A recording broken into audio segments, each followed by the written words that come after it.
Please proceed. Thank you very much, Mr. President, my dear colleagues in the Senate. For only the second time in my entire 6 years in this chamber, I am compelled to rise on a matter of personal and collective privilege today to express my grave disappointment over the process by which this body ratified the 2025 Bicameral Conference Committee report and my utter and complete dismay over what the Congress has submitted as the budget of the Republic for the year 2025. Paumpisa ngayon ang piyesta ng pelikula, ang Metro Manila Film Festival. Ngunit ang umaalingaw-ngaw sa aking isipan ay ang dating sigaw, walang himala? Wala nga bang himala sa nakalipas na Bicam? 10 ng sambayanan, pakiwari ko na may himalang naganap, nalabag sa patakaran natin dito sa Kongreso. Himalang lihim na ginawang pulubi ang Pilipinong animoy nanlilimos at naghihirap sa harap ng mga ganid at makapangyarihan. Maging ang ating Pangulo, aking kapatid, ay nagduda na at nagpapasalamat ako na kaninang umaga ipinagpaliban muna ng palasyo ang pagpirma ng 2025 budget sa Biyernes, ika-20 ng Disyembre. Sila rin kaya, tulad ko ay nagtatanong, wala bang himala? Babalang kasing ko ang mga pangyayari. 22 July 2024, the President submitted the proposed national budget to Congress, the NEP. August 15, 2024, the Senate began conducting budget hearings at the subcommittee level. As the Vice Chairman of the subcommittee charged with the budget of the DSWD, I conducted 2 hearings on the DSWD budget on 16 September 2024 and 14 October 2024. Brought by my experience last year when a certain ACAP was inserted into the DSWD budget and 12 billion was added to the COMELEC budget to allow the conduct of a plebiscite on a people's initiative. Yung malaking panlilin lang sa sambayanan na pirma na sa panahon din ng Kapaskuhan, pilit na isinagawa ng iilan like a thief in the night, ika nga. Lumiham pa ako sa aking Pangulo ng Senado sa pamamagitan ng ating Finance Chairperson, Senator Grace Poe, na natanggap ng kanilang mga opisina noong ika-5 ng Nobyembre 2024. Nakiusap ako sa kanilang gawing klaro ang bicameral conference at magkaroon ng diskusyon kasama ang mga miyembro ng Kongreso bago magsimula ang formal na pagpupulong sa Bicam. Dapat konsultahin muna mga Vice Chair ng Committee on Finance tungkol sa inimumungkahing pagbabago sa budget ng mga ahensyang nasa ilalim nila. Pati na rin ang mga malaking pagbabago sa GAB ay dapat pinag-uusapan ng mga miyembro bago ipasa. Na walang lihim, walang gulatan, higit sa lahat, walang himala. Sa hindi malamang dahilan, wala akong natanggap na kahit anong tugon. Hindi pinakinggan ang aking pakiusap. A caucus among the senators was held on the 26th of November 2024. This would have been a good time to discuss the concerns that I and many of my colleagues had on the transparency of the Bicam process. To my disappointment, the budget was not even raised in the caucus. On November 28, 2028, the first bicameral conference meeting was finally conducted. Senator Bato de la Rosa manifested that before the members of the Bicam be asked to sign the Bicam report, they must first be given enough time to read it over and over again and check everything para hindi naman tayo magmukhang tanga after signing. Senator Grace Poe acceded to his request. Notwithstanding the request of Senator Bato and the agreement thereto of Senator Poe, no Bicam report was given to me and many, if not most of my colleagues before the date designated for the signing of the Bicam report.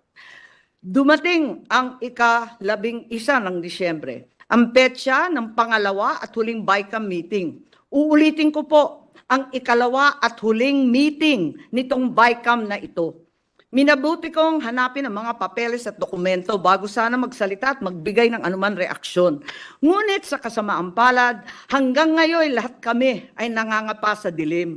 Walang mga detalye o paliwanag, ni walang konkretong numero. Ang tanging hawak ko ay ilang datos ng DSWD na tila nilapastangan sabay ang PhilHealth, sabay na rin ang DepEd. Kaya't sa kabila ng pagnanais kong makisama, hindi ako pumipirma sa kahit anong papel hinggil sa BICAM report na yan.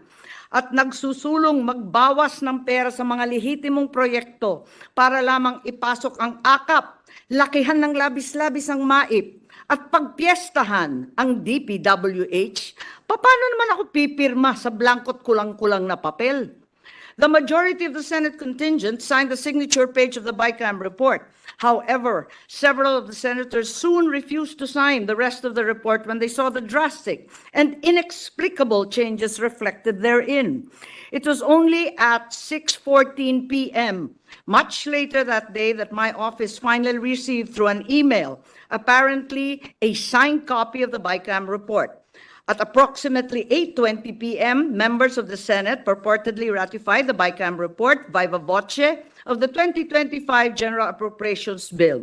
Uulitin ko po, purportedly ratified. Malaking himala. Sabi nga nung dekada 70, ayos na ang buto-buto. Nakakalungkot ang nangyayaring ito. And we should all be disheartened by the manner our BICAM was conducted, by the means the BICAM report was ratified. It is, after all, a very important, perhaps the single most important piece of legislation we pass each year. Isang yumaong miyembro ng Senado ang nirerespeto ng lahat na si Senator Dominador Aytona, anak ng Bicol, once defined the national budget, the General Appropriations Act, as the economic program of government designed for the people's benefit in numbers and figures rather than words and letters. This week, the greatest power of the legislature, the power of the purse, has been trivialized and wantonly squandered. Ito ba talaga ang BICAM report? Ang programa ng gobyerno para sa sambayang Pilipino na hirap na sa buhay? O para sa kapakanan ng iilan lamang?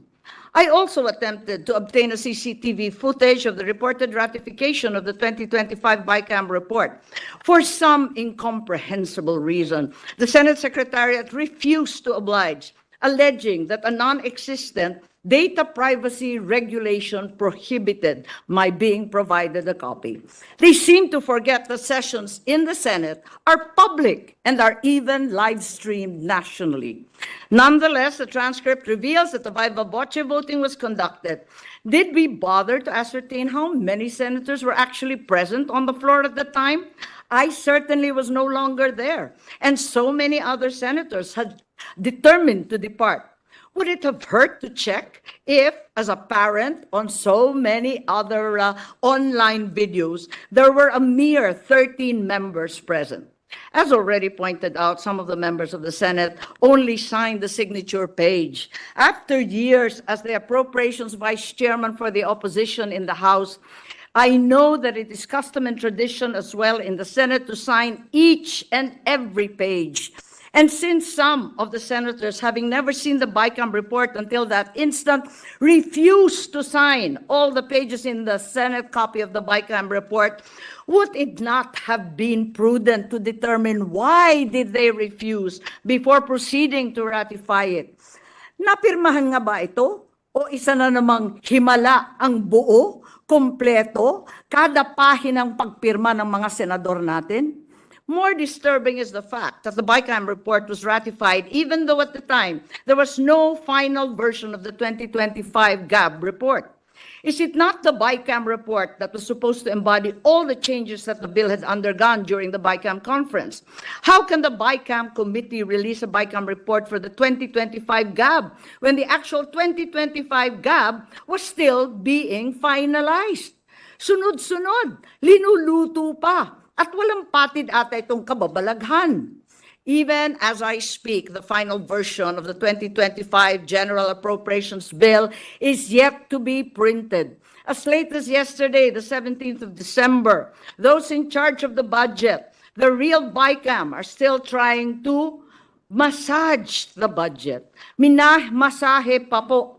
Allocating and adjusting among themselves and their associates the infrastructure and other projects so that those who are in their good graces get a piece of the proverbial pie. Some may argue that what will be contained in the GAB is reflected in the BICAM report and that therefore it's not necessary for the GAB to be finalized before the BICAM report is released. Allow me to show you what the 2025 BICAM report actually looks like, at least in general terms. As an example, the DPWH budget has now bloated to a 1.113 trillion. The BICAM report shows that a total of 350,483 was added, while 61.834 was deducted, resulting in a net increase of 288.65 from the BICAM bill. In the summary report, there is a mere single line as an explanation for this massive increase, simply stating various infrastructure projects. This runs counter to our rules. You and I know that under Rule 12, Section 35 of the Rules of the Senate, the committee report must contain a detailed and sufficiently explicit statement of the changes or amendments to the subject measure. The same section also provides there must be a comparative presentation of the conflicting House and Senate provisions and a reconciled version thereof, along with explanatory statement of the BICAM. Instead of that detailed explanation and comparative presentation demanded by our rules, we only got various infrastructure projects. VIPs pala. VIPs meaning very important persons. Sino-sino kaya sila? Gaya na sambit ko, hinihimay pa ang himala. Pero para sa ilang mga VIPs. Real talk, can anyone in this chamber, this august chamber, ascertain what are these infrastructure projects by just looking at the BICAM report? Can any of us determine what is included and comprising the additional 350 additional funding to DPWH, as well as the projects and programs defunded as part of the 61.834 reduction? I plowed through that BICAM report, which I did not sign, hoping against all odds that there was a better explanation somewhere. Alas, there is not even a joint explanation narrating what these changes were about and why they came about.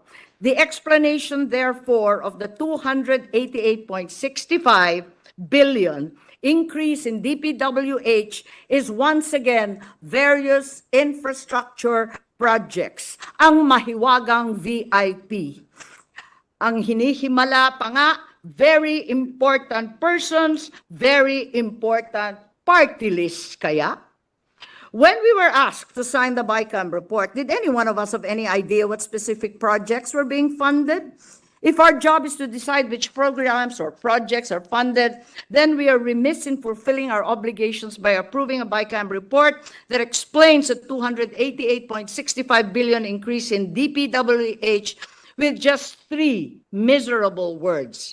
Habang masusing sinusuri ng ating mga kababayan ang bawat detalye ng kanilang resibo sa grocery, ang bill sa kuryente para tiyakin tama ang bawat sentimo kanilang binabayaran, tayo naman dito sa Senado ay tila kontento ng pumayag sa 288 bilyong dagdag gamit lang ang 3 matalinhagang salita, VIP, various infrastructure projects. Sa totoo lang, ginagawa pa ba natin ang ating trabaho? Worse, the committee allotted a smaller budget to education than it did to DPWH, contrary to the clear command of Article 14, Section 5, Paragraph 5 of the Constitution, which requires that the state shall at all times assign the highest budgetary priority to education. Far from addressing the learning crisis and the decreasing digital divide, the BICAM cut 11 billion from the budget of DepEd, including 10 billion from the proposed computerization program. Sinabi ng Pangulo nung Lunes sa isang interview na ibabalik niya ang budget para sa computerization. Pero base sa BICAM report, ang suma total para sa edukasyon ay 925 billion lamang. At ito na ang kinukumpunin ng DepEd, ng SUKS, ng CHED at ng TESDA, 12 billion pa sa iba't ibang mga educational institutions. In contrast to that budget of 925, DPWH has a budget of 1.113 trillion, which is 188 billion more than the entire budget allocation for education. I need not explain further what a travesty this makes of our Constitution. Kahiya-hiya tayo. Habang ang buong mundo ay pasulong ng modernisasyon at komputerisasyon, gusto ba natin lumakad ng paurong? Pabalik sa panahon ng typewriter, sa abacus? Tanggap na ba natin ang matinding krisis sa edukasyon? Tigilan na ang turuan at pagsisisi. Higit sa lahat, sundan naman natin ang utos ng ating konstitusyon. Huwag natin tipirin at talikuran ang ating mga anak na waring pinagbili na lamang natin para sa marurupok na dike at kanal, iilang plastic road barrier at street light, at syempre, ang walang katapusang dredging. I come to DSWD, the agency whose budget I heard, sponsored, and defended before the Senate plenary, never once hearing any mention of the controverted ACAP. Under the 2025 NEP, or the President's budget, the proposed budget was 229.787 billion. Neither did the GAB from Congress make any mention of ACAP. After the hearings, the Senate proposed a DSWD budget already increasing by 233.860 billion, retaining the amendment for 3.4 billion sustainable livelihood, QRF 500, and ACAP again was nowhere to be found in the Senate's version. Suddenly, to our shock and dismay, in the BICAM report, ACAP was resurrected with a total of 26.159 billion.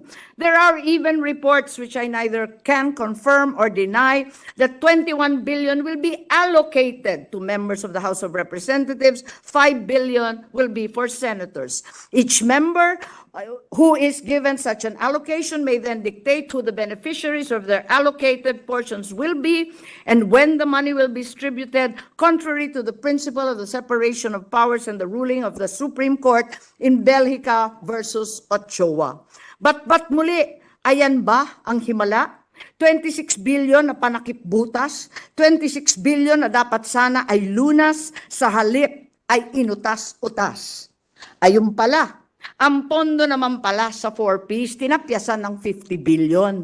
Pinangangambahan mahigit 4.4 million na pamilya na tinaguri ang poorest of the poor ang hindi makakatanggap ng anumang tulong, anumang benepisyo para sa kanilang pamasahe, pagkain, edukasyon, gamot at iba pa. Bukod dito, tinapyasan din ng mahigit kalahating bilyon ang sustainable livelihood exit strategy nitong mga 4Ps. At tinanggal din ang 2.7 billion cash for work para sa PWD, graduating students, at 3.3 billion sa ating mga magsasaka at mangingisda. Ang suma total na kinaltas sa pinakamahihirap ng ating lipunan ay 94 billion lamang. Universal healthcare was supposed to be prioritized. This